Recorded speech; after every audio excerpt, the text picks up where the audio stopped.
Hello and welcome. This is Team G and we are working on making a prototype of an Arduino controlled quadcopter. So here these are some things which we'll be needing, and let's see through them one by one. So these are my motors. I would be placing my propellers on them. So these are my 4 motors which I would be requiring. These are the corresponding ESCs. So these are 3-phase 1000 kV motors, and we can actually control the rotation by changing 2 of these 3 leads. So their direction can be changed from clockwise to anti-clockwise, and that is why we have chosen a 3-phase one.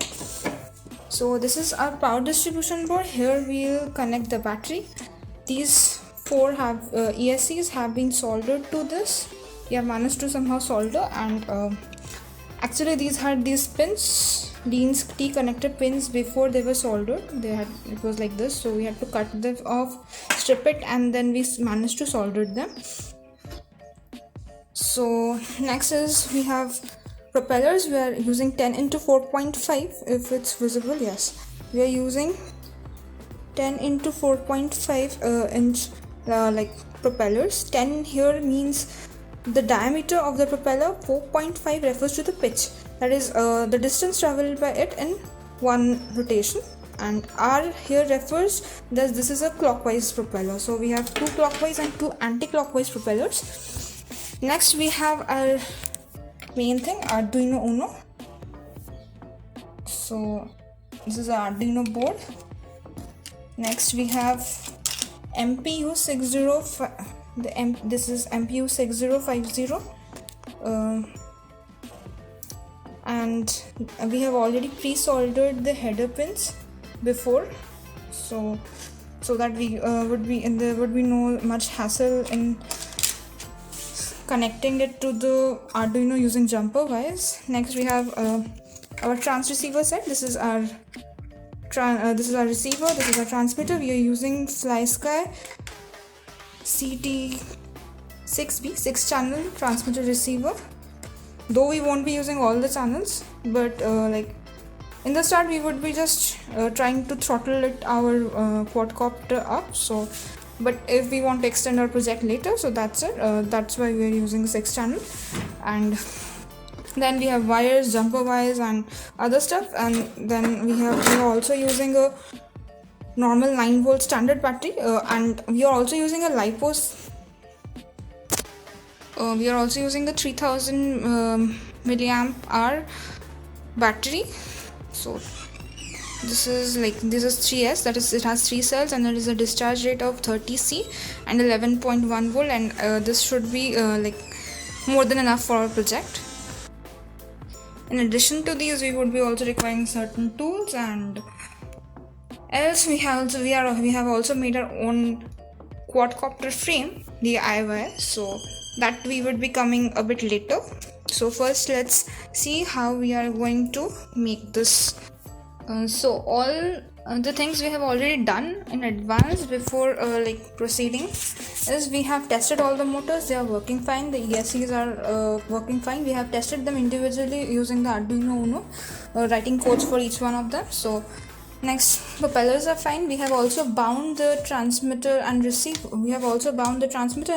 Here, and we have snaps of them, so you could just look it up.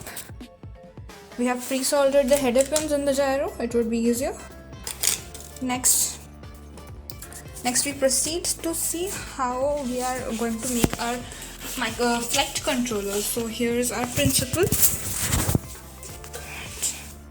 So if we can see clearly, it's basically that we'll be taking inputs from the transmitter and receiver, and readings from my MPU 6050. It's basically an accelerometer plus gyroscope. So it will be giving readings in 6 degrees of freedom, that is 3 for acceleration and 3 for angular acceleration, and that this is basically our MPU 6050 is a substitute for the inertial IMU, or the inertial measurement unit. Based on this reading, the Atmega 328 P microcontroller on the Arduino Uno will make a decision like it will make a decision like how much throttle to give to each of the inputs, and based on each of the inputs how much throttle to give to these motors, and it will command the ESCs accordingly. And the ESCs will give commands in turn to rotate the motors, and hence the quad will be controlled accordingly based on the inputs from my MPU 6050, and as well as my transmitter receiver, that is my command, like how I want to move it and so on.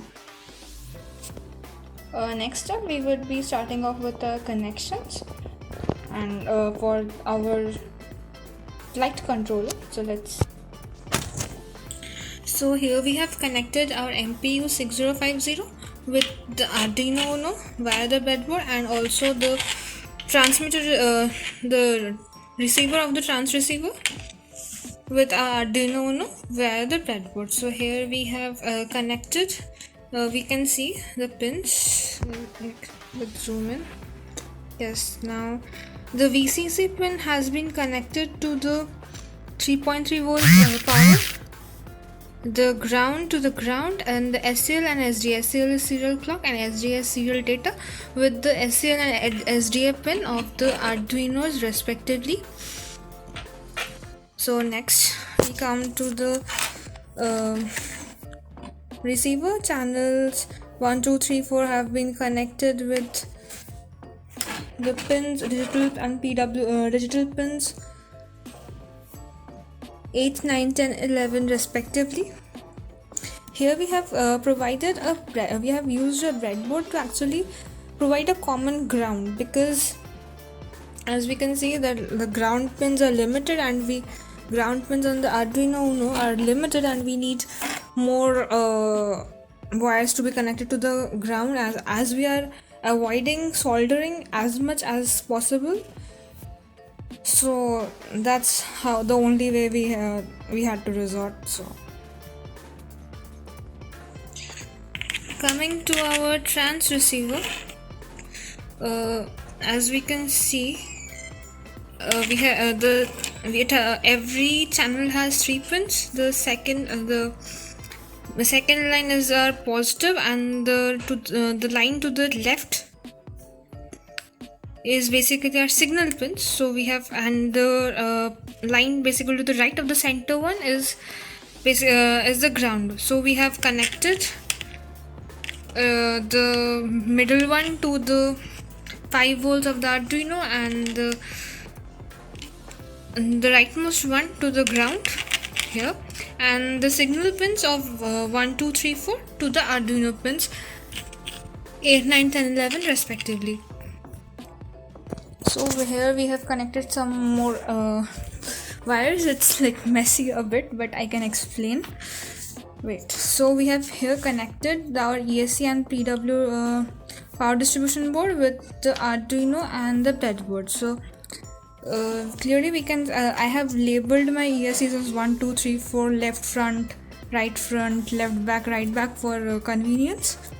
So in a typical quadcopter, the diagonally opposite ESCs are rotate in the same orientation. Like if this is clockwise, counterclockwise, this one will be counterclockwise. This is clockwise, so this will be clockwise, like this.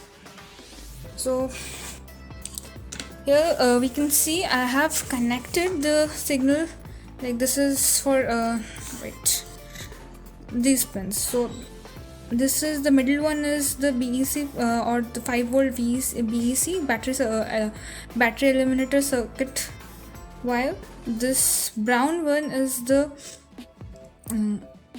ground, and this orange one is the signal. So each of the signal wires of the ESCs have been connected with the 7, 6, 5 and 4 pin of the Arduino, and the ground pin has been connected to the common ground.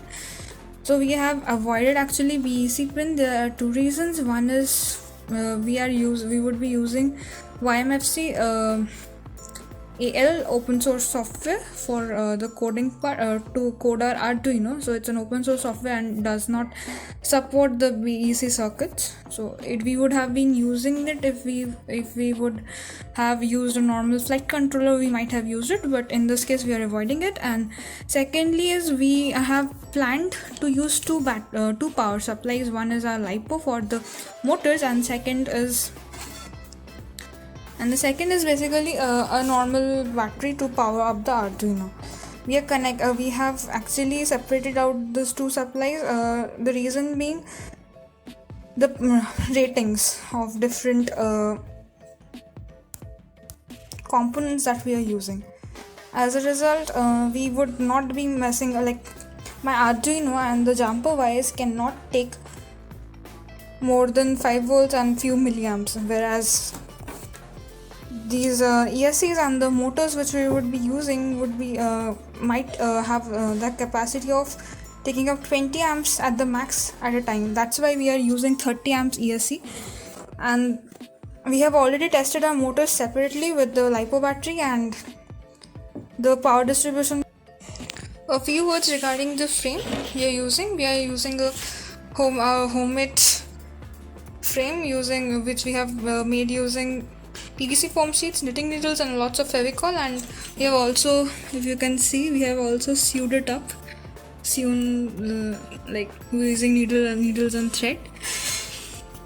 It's more or less sturdy and can take the weight of our motors as well as the battery and other components. Regarding the thrust to weight ratio, estimated weight of the quadcopter is around 700 grams. Exact figure is given in our report. We have estimated it by weighing each of the components separately. And regarding the thrust each of the motors can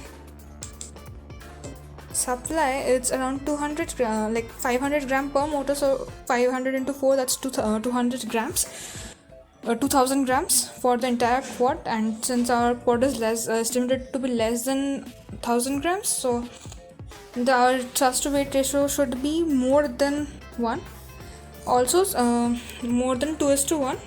So it's estimated that it should work out, like theoretically it should fly. But now again, some words about the motor.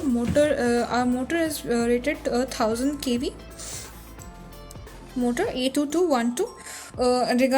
If we check the datasheet of this motor, we have found that the maximum current it draws is around, roughly the burst current is around 20 amps. So that's why we are using keeping a safety factor, we are using 30 amp ESCs. And 1000 kV motor means that this motor can the BLDC motor can actually rotate per volt applied. It can rotate 1000 times in a minute, so 1000 RPM per volt applied, right? So we are using 11.1 volt approx, that is, so it should be 11.1 into 1000 RPM. But the fact is, according to the datasheet, the motor's efficiency is around 80%, so we have to keep that into account as well. So the RPM will go accordingly, and also according to the battery input voltage as it fluctuates. But the minimum, the datasheet also says that one motor produces around 750 grams of thrust. So keeping that the efficiency and all other voltage factors and other factors in mind, we have the minimum amount of thrust, we have taken in account of the minimum amount of thrust, that's around 500 grams per motor. So now for the next part, we have connected the Arduino Uno, the VIN with the breadboard here, the plus terminal, this one goes to the VIN, and the minus one, it is a common ground, has been connected to the ground of the Arduino. And now we will see and this is my 9 volt, one of the power supplies to the Arduino. So I will see if it works correctly or not. Let's see.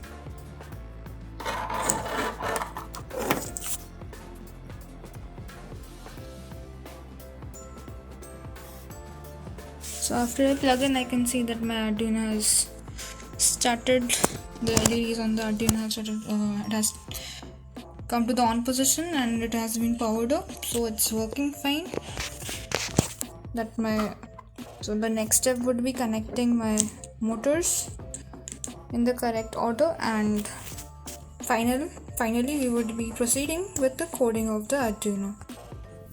Also we can see if the receiver and transmitter are bound or not. If I press on, we can see the receiver starts responding to the transmitter. It's off, so it again goes off again. On, it's on again, and so on.